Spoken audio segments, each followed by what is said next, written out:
I'm starting to feel a little like sick, I think. Do I need to go to the Yeah. bathroom or is it just the room?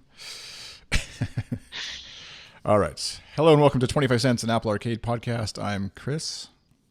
And I'm Nick. Each episode we'll be talking about the Apple Arcade games we've tried, what we keep going back to, and what we think might be great games to check out if you've got kids. And you can find us wherever you listen to podcasts, of course, or on the web at Goodstuff.fm or Goodstuff.network. I think we registered. You can try that out if you're listening and see if that one works.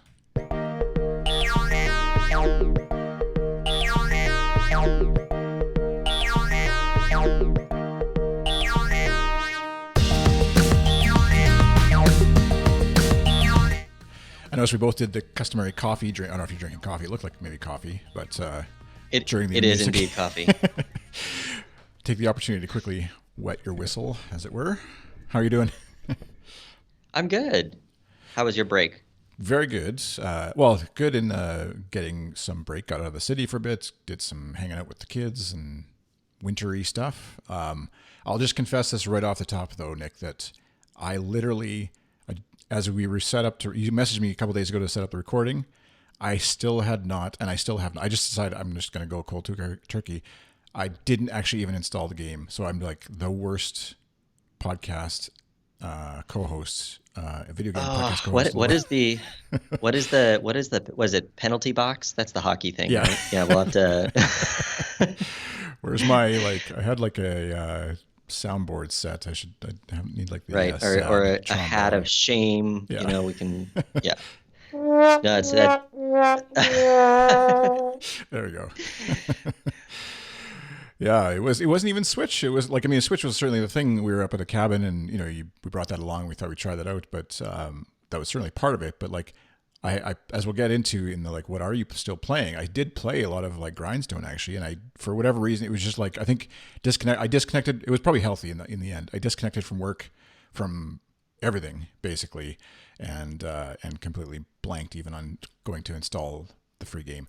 But we'll cover some stuff that I did mess around with in the Apple Arcade corner, because there was actually an Apple Arcade Apple TV, sorry, up at the cabin, a newer 4K Apple TV. Interesting. So got to mess with that a little bit. But anyways, you did play, it looks like, judging by the notes, you actually did play Over the Alps, which is what we I did. decided to review together. We both agreed, and then I just probably whoosh, threw it out of my brain.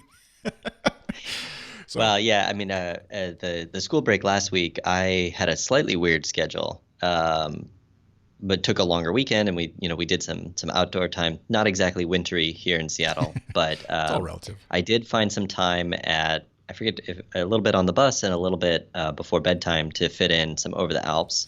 I liked it. It's an interesting game. It's kind of in the visual novel category where you're just making a bunch of conversation choices that guide the story, and it's got kind of so it's set right on the eve of World War II in Switzerland, and it's a spy thriller. So it's got a little bit of a mix of kind of a James Bond feel and a little bit kind of the Indiana Jones,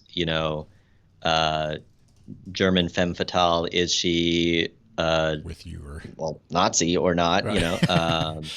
And that is part of the story. I would say it was probably about a little over an hour total playtime. Kind of reading all the text and making all the choices that were available. Another aesthetic that I really loved, it looks like this sort of old printed postcards of like some of the like 40s, 50s, 60s like Olympics posters. These kind of like abstract, colorful, clean line, kind of mid-century European designs that looked really great. And it was also the case that, at any given point in the story, you're picking somewhere between 3 to 5 choices. And there was rarely like an obvious, like, oh yeah, this is the good guy option, this is the bad guy option. It was a little more ambiguous than that, which I liked. And it still had a few misses that were a little odd. So one was that there's this sort of pursuit mechanic where, like, depending on the choices you made in a given chapter, or they call them acts, that would determine whether I think Swiss police start to catch up to you while you're on your spy mission or not.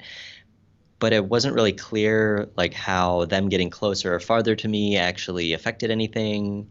So like that was like this mechanic that felt disconnected from the other mechanics. Right. Um, and then yeah, so I did finish the game. I got what appears to be one possible ending just based on the fact that I unlocked maybe 20-25% of the achievements. I assume I could have gotten the other achievements if I had made other choices at other points in the story. So there is some potential replayability where, you could go in, make different choices, see other versions of the story. I would say it seems like it could use having some ability to pick your protagonist a little more instead of just being the one guy, the one British spy. In particular, it seems like they maybe should have you at least choose, whether you're a male or female character, or pick the character's gender, and then see how that changes some of the relationships you unlock at various points in the game. Um, and then on each postcard, or kind of between postcards, you're kind of in a town, a Swiss town, and you choose some actions to do that'll trigger the sort of the next conversation. It seems like it could have used maybe a little more opportunity to like explore around, look around between story choices instead of just kind of, oh, now I'm on to the next choice. That all said, it's a pretty good game. It's a really nice design. I liked the story for the most part. I don't see a lot of replayability once you've beaten the story once, but certainly something I could revisit, if I just want like a quick, more reading type game than an action game. Right. And yeah, the music and art is another great entry in Apple having selected some really appealing, high quality, well crafted kind of games. Yeah, for anybody watching the stream, or if you're watching later or listening later and you want to watch on the stream, and I'm just playing back the trailer as we talk here, just without the sound, obviously, but just to give you an idea of the visuals of the game. And it's this is, I think, definitely what attracted me to it. It's interesting how their website, for anybody who was watching again earlier, saw like their website talks about. Oh, it's over. There we go. Their website talks about how it's coming soon to Steam. I don't know if that's old placeholder stuff from their website. Like maybe they were going to come to Steam and then they updated it when Apple Arcade came along with some money or whatever happened there, or maybe it is still going to come to Steam. But at any rate, it's off because most games that we've covered anyways are exclusive to Apple Arcade, are they not? Or maybe I'm remembering wrong here. I'm not so sure if it's exclusive because like I know some of the big name games that they've promoted heavily, like Sayonara Wild Hearts is on other platforms. Right. Oh yeah, okay. So I don't know how strict those exclusivity agreements are versus just the effort required to integrate with all of the Apple Arcade requirements means, you're effectively doing 4 platforms anyway. Right. Because you have to do phone, iPhone, iPad, Apple TV, and Mac. Yeah.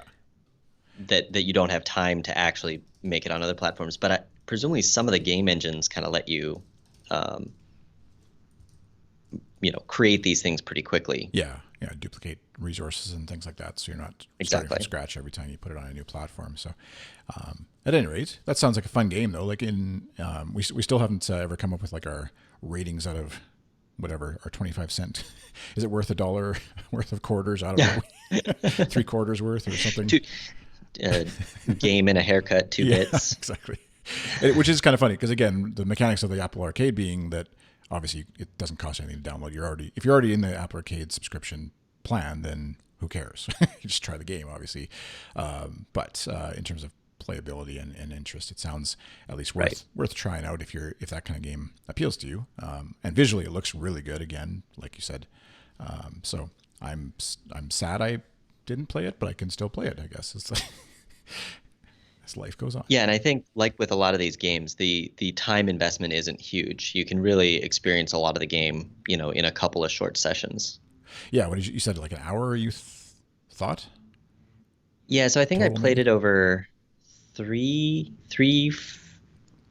or four like 15 to 20 minute sessions Right. thereabouts. Yeah. So about an hour, a little over an hour to go through the whole story. Yeah. And as far as kid friendliness, where does it Definitely not kid friendly. So it's a spy thriller. There's looming war. There is seduction of the various femmes fatale. Right. Now, graphically, it would be fine, but if they can read the text at all, there's a lot of innuendo. Right. Yeah. Which again, depending on, it's funny watching shows, with your kids now that you're like, you sort of see at least I've seen now 12, 9, and 7 are the ages. And so the various like confusing looks to like completely flying over their heads with some of the stuff too. And so your mileage may vary obviously depending on your kid's awareness and age and things like that. So, but at any rate, That's true. Yeah. When I'm saying kid friendly, I'm thinking from a mostly 6-year-old mindset. yeah, yeah, exactly. Cool. Speaking of kids, I don't know if you, or anything else as far as the game before we move on. No, I think that covers it. Cool. So yeah, let us know if you've played Over the Alps or you disagree with Nick's assessment or are really disappointed that I didn't play the game at all. Yes, feel free to publicly shame Chris as much as you need, all of you listeners out there. At 25 at 25C Arcade is our Twitter handle if you want to tweet at us, and then of course more at the end of the show for how to get a hold of each of us individually if you so desire. So, but yeah, moving on to Kids Corner, and we'll say Kids/Switch Corner, I guess, because you have some interesting news. Yes. Yes, so we became a Switch family this past week over break. We realized it was time to treat ourselves to a new toy in the house. And to be honest, the driver is more my wife Anderly is more of a console-oriented person, even though we haven't had a console for a long time.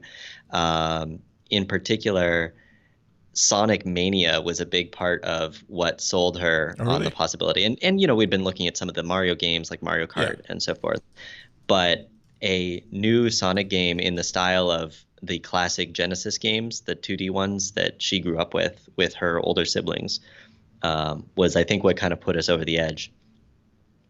And how does it? I'm just like we haven't even come across that one yet. But how does it compare for her in terms of like either a nostalgia hit or like a fun continuation of that style game? Yeah, so it's very much in the style of at least what I remember of the Genesis version that I played at Friends. But they made some improvements. The levels are a little larger. There's like smoother, more continuous scrolling and graphics. So it very much is a modern reimplementation but trying to look like the classic. So it kind of is like the Star Trek: The Next Generation HD remaster. They went back to the original film and redid all the special effects and everything, but very much in the style of what it would have looked like with late 80s, early 90s. Right. So again, this is 1995 aesthetic, but with a modern 2D games engine. Right. Yeah. Cool. Yeah. I was a Sega Genesis owner back in the day. I think I said back in episode 1 or whatever of the show, but and definitely played my fair share of Sonic. So it'd be a fun one to try out. And does it have multiplayer as well, or is it a single? I haven't explored that. I think I saw there were a couple of modes on the splash screen. Since I was mostly working last week, I haven't had quite as much time on the Switch as the other members of the family. And I'll have to invest some time this evening. And actually, Mario Kart is the one that has been drawing me the most. We had it for Wii, but I played the SNES version back in the day at Friends, and in college, my roommate had a GameCube, so we played Double Dash a fair bit. Right. So that's one, especially going back to the old courses. Oh, and my orthodontist office growing up had an N64 in the lobby, so I would maybe I mentioned this. I'd like wish my sister had more braces things to get done so I could play more Mario Kart because I'm a bad brother. Of all I'm thinking through like doctors, dentists, whatever, optometrists, places you take your kids to. Our orthodontist, the one we've been there once, but like with that they had like I think it was an Xbox, like the original Xbox controller or based video game system, in a sort of locked behind a cabinet that you could play. And our kids are like, even though they have an Xbox One here and a Switch now, it still is like this enticing thing to go to that orthodontist. Yeah. You're getting your mouth all gaped open and looked at, but it's worth it to just play an Xbox for a little while. Yeah. So, yeah. And you did so you picked up Sonic Mania, Mario Kart, anything else? And the new Super Mario Brothers. So in terms of my son, being 6 and relatively new to consoles, but a heavy touchscreen user, Mario Kart he seems to pick up pretty well. I mean, he still has some. He's learning how to steer well on all the courses, but he can complete a course by himself, Yeah. and play and have fun playing. The Mario Brothers platformer is currently not very fun for him, and I think he is still just learning the move and jump. Like Yeah. he'll move, stop, try to jump kind of coordination. Yeah. So if he's interested in playing that one more, we'll spend more time with that one. Yeah. But he does like. I think there's a mode where you can add an additional character who's like undamageable, and so he can move around as that character and pick up coins while like me or Anderley are jumping around and actually moving through the level. Yeah. Yeah, it's amazing how that, like, what I took for granted of like run and jump mechanic of even in 2D Mario and playing that, then to see my kids learn how to play video games for the first time and how that's like such a stumbling block of like moving and jumping at the same time to like get to a platform, whether it was a Lego, Star Wars game or like Mario or whatever, those kind of games too. It's just like, Right. it's so frustrating until you can sort of wrap your head around what you have to do with that. And then it's like, then it becomes second hat. Obviously it's really easy going forward, but it is like I Right. remember thinking like when our oldest was at that stage thinking, oh, maybe they won't actually get it. Like, as if he wouldn't learn to read or, like similar idea of like, this is going to be the thing that stops him from playing video games and kind of Right. like, You need to get a tutor for exactly, gaming. the run and jump tutor. Yeah. Exactly. I think I remember reading a while back, aren't there some like Twitch streamers that tutor adults to be better at Fortnite? I could see it. I don't doubt that for a second. I mean, there's courses on everything obviously these days. And I'm sure there's like, the frail video game male ego of not sucking at Fortnite and having your kids or losing some 12-year-old kid Right. somewhere. Well, yeah, so that's with the jumping thing, like I could not even explain, like it's so ingrained muscle memory from Yeah. decades of play that I could not explain how to do it well. Like Yeah. I just kind of kept trying to demonstrate it. And I think it'll be some repetition if he's interested in that category of game.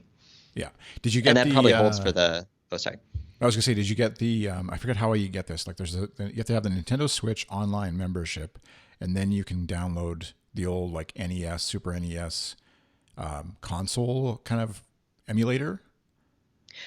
Right. Yeah. So we have not enabled that membership. We were actually just running through the services spreadsheet yesterday, and I think The budget. with CBS All Access on right now for Star Trek Picard and Apple Arcade and some others, probably won't turn that on for a while. Maybe this summer, I would say. There was some really weird like Discord / Amazon Prime. No, it was Amazon Prime had like a 1-year Nintendo Online membership thing that they gave away it was like 6 months ago, but you can't set it up or initialize it unless you have a Switch. So like I activated it on my Twitch account, my personal Twitch account with Amazon Prime, but then I was worried I wasn't going to get a Switch in time. And all of a sudden, like when we were setting it up, I remembered, oh yeah, I did that like a while ago. And so I logged in and I still actually had 6 months left on my free year somehow. I don't know. So it'd be worth checking your Amazon Twitch account or whatever. I don't know your Prime account. Yeah, I think. You get Twitch Prime as part of being an Amazon Prime member. I'll have to check that out because I do have a Twitch account, but I don't know if it's all linked up to my Nintendo Online account. Yeah. And then we've actually been I had an existing Nintendo Online account from some of those iOS Nintendo games. Right.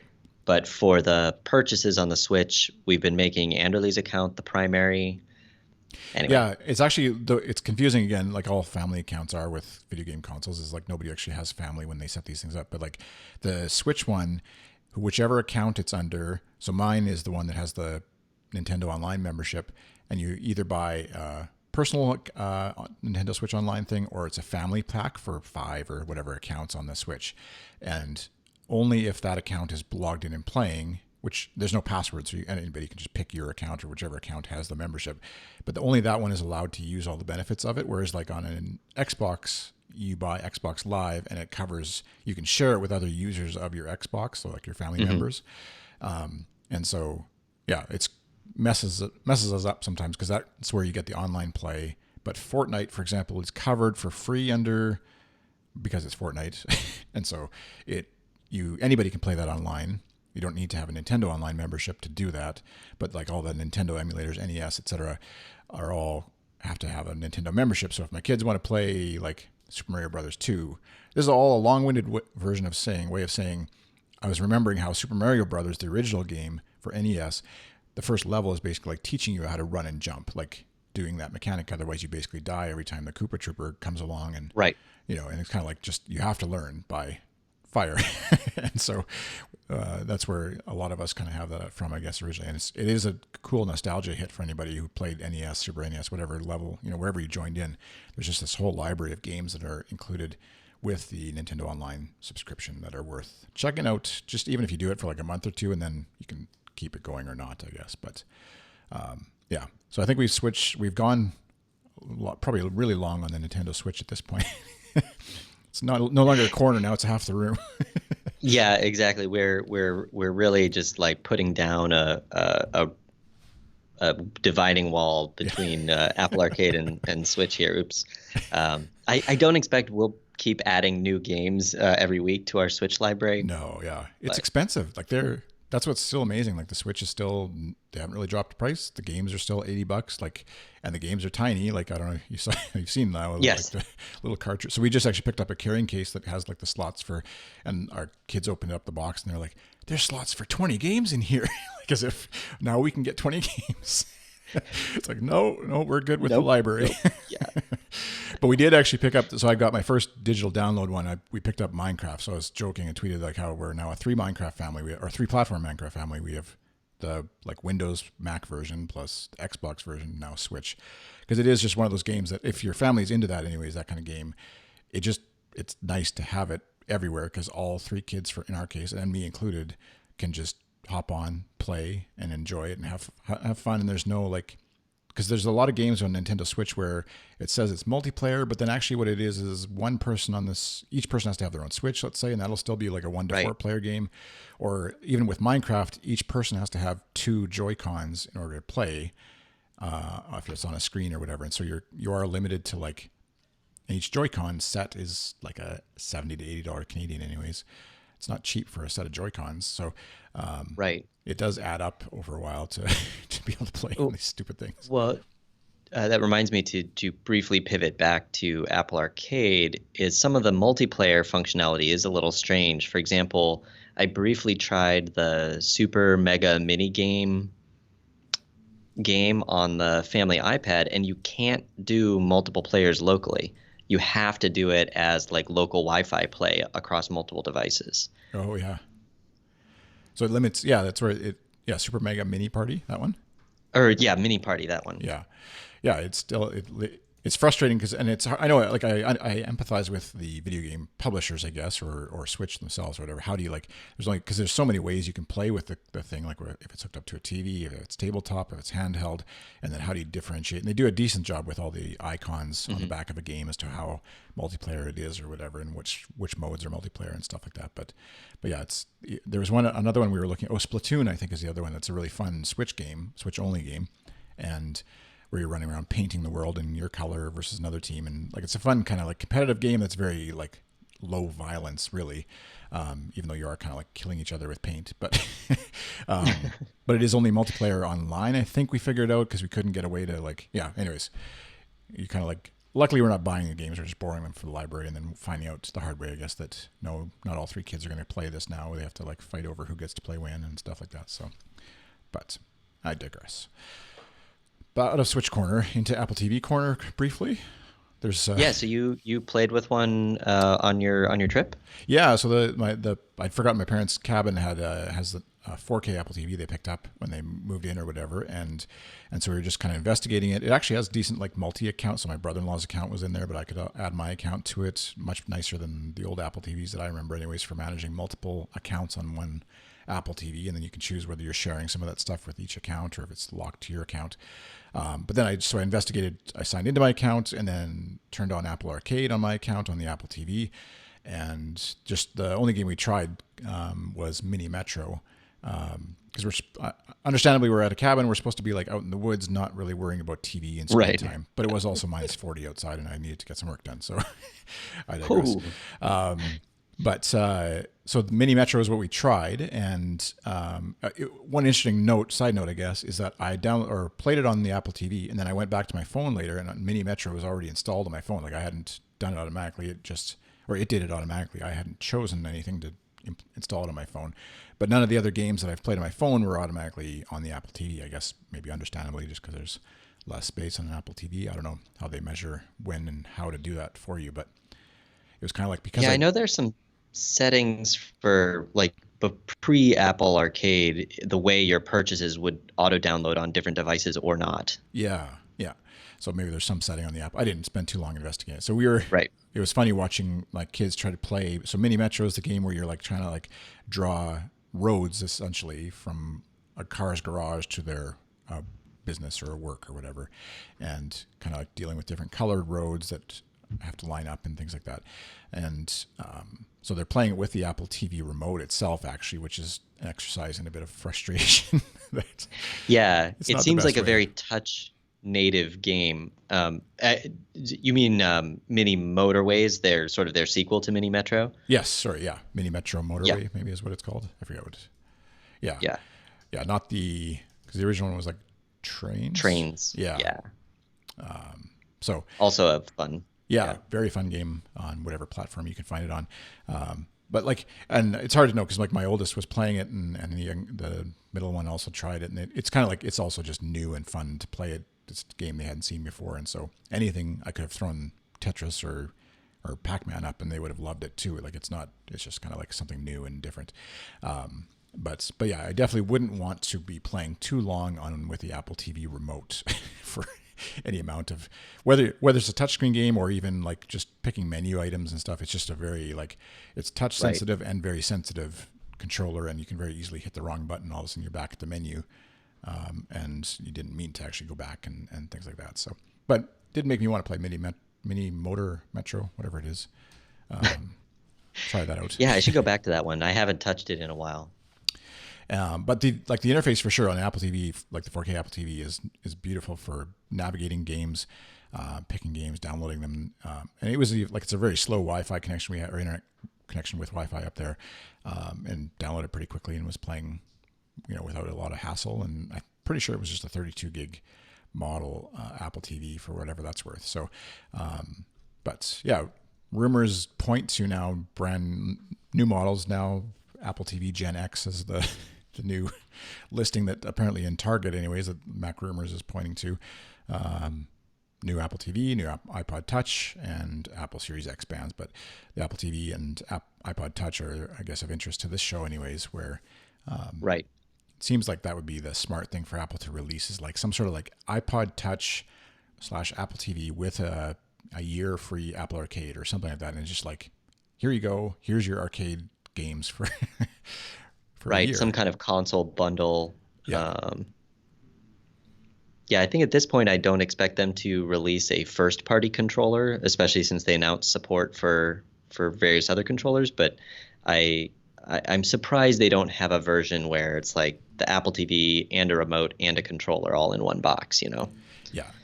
And that's again where I think anybody who's paying attention to Apple for a long time will know that it's always like they sort of half-heartedly toss the gamers a bone just to keep them all, dragging them along. They never really go all in. Like it's not their first or second even like focus, obviously, as a company. But it just feels like there's just like it's like they're 70% of the way there. They could just like put a little bit more effort in and like really rule that category if they really wanted to in a lot of ways. Them and Switch, like Nintendo, to be honest, could take over the casual gaming market in a heartbeat. It feels like they're poised to do that anyways. But yeah, it's not like they're worried about cash flow, I guess, these days. So Right. Their business model is from a different space, I guess. yeah, yeah. So yeah. So if you got questions about Apple TV or thoughts, let us know, and also Switch, I guess, for that matter too. We're not a Switch podcast, but we're tangentially Yeah, tangentially. yeah, I imagine we kind of there's some natural comparisons, especially, Apple Arcade has these different platforms where games can be touch or controller, and I think Switch has some sort of similar, like, are you playing it on the Pro controller on a TV or are you playing it handheld? Yeah. Yeah. It's so fun stuff. What games are you still going back to? Speaking of gaming, as we do. Yeah, so I always fit in a little bit of grindstone here and there. I've not yet completely completed the game, going back and getting all the crowns and whatnot. I've been playing a little bit of Speed Demons lately. So this is, a simple little racing game, just on my phone with touch. Although people watching on the stream can see this, but I find I have a very claw-like, because you're using one finger to control your car left or right while it zooms really fast, and you kind of cramp up as you're constantly dodging the little traffic in the game and so on. Is it like a? It's not like a music game that you're control, like where you have to do it on the beat or anything like that. It's actually like just straight up racing. Yeah, so it's Oh yeah, I see. it's Yeah, got a couple different game modes. There's like rally mode and slalom mode and pursuit mode. So there's different game types, but in general, you don't control forward. You just you're going at speed and you're steering left, right to kind of change lanes and avoid traffic. right. Cool. And the soundtrack it's kind of a very beat heavy, electronic soundtrack, but it's not part of the game. Right. Doesn't It's not like a interactive component or whatever Right. in terms of the game itself. How about Cool. you? What else have you been playing? Well, besides not playing the game we're supposed to be playing, I did play. That's probably where I was like, I actually dug deeper into Grindstone, and so I mean, I'm still like, what is there? How many sections are there? Like, I'm not. It looks like there's one. I can see like 4. At least is what it lets me scroll through. Sort of I, like, yeah, it's I think it's 150 total levels, 15 levels, so 10 sections. oh, okay, yeah. So I've got still a ways to go. But yeah, that one actually has occupied a lot of my. That's sort of like I need a quick little thing to jump in and out of. And actually, they just added it might have been since we last recorded. They added the mode where you can, or maybe it was when we last recorded, but where it'll allow you to stop mid game, so you don't have to like start at the beginning of that level even. So you can go out of it and Oh, I hadn't keep sort of noticed like that. part way through. Because at some point it changed anyways. Because I noticed now I can like I'll quit because whatever somebody gets up in the night and I'm putting them back to sleep and playing part of a level and Right. then going back to bed and then picking it up again later and it's still in that same game or whatever, the same individual level wherever I left off. So and yeah, getting to that point where you're having to like figure out what's the best toolkit to have with you in per level or whatever, and which equipment to take with you, and getting stuck on a few, like trying to figure out the best route to go and stuff like that. So that's one that's been Right. occupying most of my Apple Arcade time, anyways, for sure. And Yeah, and speaking of Grindstone, I know my friend Corey over on a Starting Point podcast mentioned that Grindstone is his primary Apple Arcade play on his phone, and he said he's been following our reviews to kind of decide what to try next. So that's right. cool. Shout out to them. So go check them out. Starting Point. Starting Point is the podcast name. Do you know? You don't have the address offhand. Web address. We can throw it in the show notes, anyways. Yeah, I'll throw it in the show If I notes. didn't already. I can't think we might have in the previous episode, but yeah. So speaking of which, you can find us online.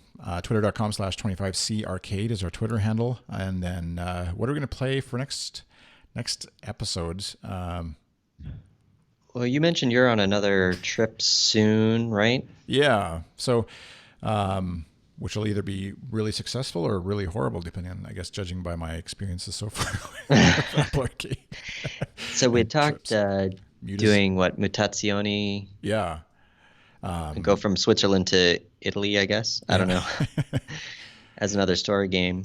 Yeah, I think we might as well keep going with that. A mutant soap opera where small town gossip meets the supernatural. So if you're playing along at home, you can download that in the App Store. If you're not sure how to spell it, you can hit up goodstuff.fm/25C/10. This is episode 10 of 25 cents, and we'll have all the links to the various games we've talked about and things we referenced in the episode. Yeah, episode 10, a little bit of a milestone. Yeah. Another podcast I had just passed 400 episodes, so it feels like Wow. 10 is like just a little blip on the radar. But then I know it's kind of like one of those round numbers that you pass and you need to like celebrate. So to us. Let's go for 10 more. Exactly. We'll renew this episode or this podcast for 10 more episodes. So, but in the meantime, I hope you're enjoying Apple Arcade wherever you are. And thank you for listening to 25 Cents, an Apple Arcade podcast. You can find me on Twitter at iChris, which is where you can let me know that I should be ashamed for how little I played Apple Arcade this last week. And you can find me on Twitter, where I'm mostly posting about food and politics lately, and pretty much everywhere else as Ultra Nerd with that's NURD. And you can find 25 Cents wherever you listen to podcasts, of course. And be sure to check out the Good Stuff Patreon, patreon.com/goodstuff. The brothers Roderick have been doing their Midnight Snack episodes show, and they do a full, like, unedited version that goes on the Patreon campaign. So if you're curious at all what the making of a Midnight Snack sounds like, you can get a preview of that on the Patreon, Good Stuff Patreon, and also just support the podcast network at Good Stuff. So thank you for listening. Hope you have a great day. Bye. Bye.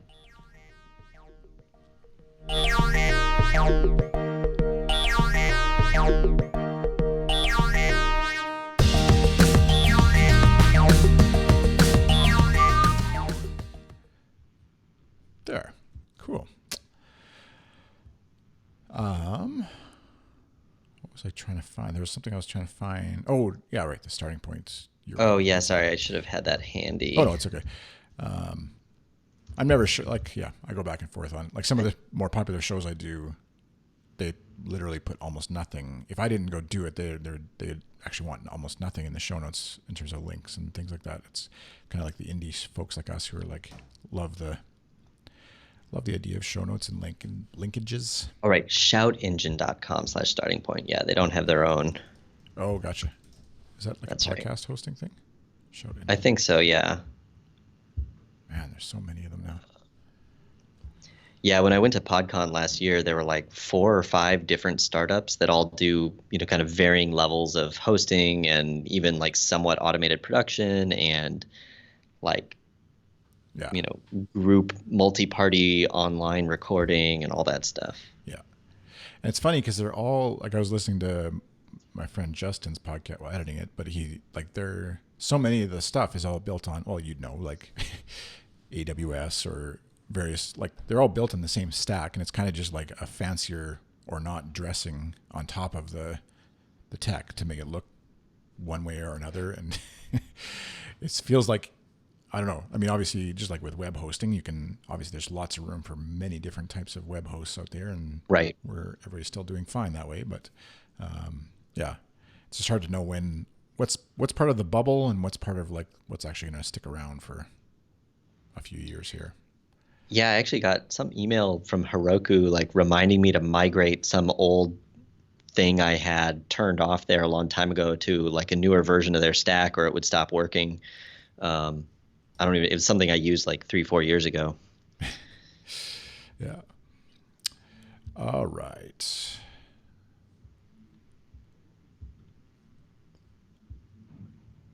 All right. I'm going to turn off the stream. All right. You're going to get kicked I'm out. gonna stop my recording. Thanks for I'll watching. get you that If you have to file in watch a this few. later, wherever you are in the world. And yeah, goodstuff.fm/25C or anything else on goodstuff.fm you can check out. Adios.